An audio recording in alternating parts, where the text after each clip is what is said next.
बुलढाणा जिल्हा बनत चालला आहे अपघातांचा जिल्हा। जिल्ह्यात महिन्याभरात मोठ्या अपघातात 22 जणांचा बळी।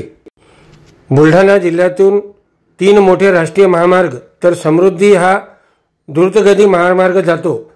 मात्र या महामार्गावर दिवसेंदिवस वाढती वाहतूक व बेशिस्त वाहन चालकांमुळे अपघाताचे प्रमाण वाढत आहे। त्यामुळे मात्र सामान्यांचे जीव जात असल्याचे चित्र आहे। गेल्या महिन्याभरात बुलढाणा जिल्ह्यात समृद्धी महामार्गावर 2, राष्ट्रीय महामार्ग क्रमांक 6 वर 2 मोठे अपघात तर अजिंठा बैतूल राष्ट्रीय महामार्गावर 2 असे 6 मोठे अपघात झाले आहेत। 6 दुचाकीचे ही अपघात झाले असून यात जवळपास 22 जणांचे जीव गेले आहेत। जिल्ह्यातील दिवसेंदिवस बेशिस्त वाहतूक वाढत असून यावर मात्र प्रशासन कुठल्याही उपाययोजना करताना दिसत नाहीत।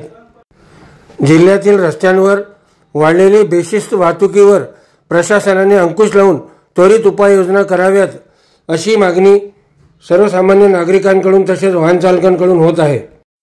उल्लेखनीय आहे की 30 दिवसांमध्ये घडलेल्या अपघातात 22 जणांचा बळी गेला असून यामध्ये कोणाची आई, कोणाचे वडील तर कोणाच्या भावाचाही समावेश आहे।